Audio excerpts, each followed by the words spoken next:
morning, everyone. Yes. Sir, kunin lang po namin yung reactions ninyo regarding Yung? sa reactions niyo, sir, regarding sa allegation po ni former President Duterte regarding sa black items. He's lying.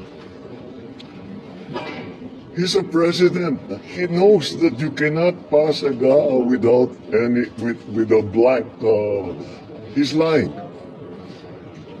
And he's lying because he knows perfectly well that that doesn't ever happen. Sa kasaysayan ng buong Pilipinas, hindi pinapayagan na magkaroon ng item ang GAA nang hindi nakalagay kung ano yung project at saka ano yung gastos, ano yung pondo. So, it's a lie. I was watching the news earlier today and people were saying, it's 4,000 pages. Paano namin ibubusisiin yan? Ang gaganto para titignan namin isa-isa. Hindi na lang. Meron namang kopya that's available on the website of DBM. Tignan ninyo, huwag na ninyong busisiin isa-isa.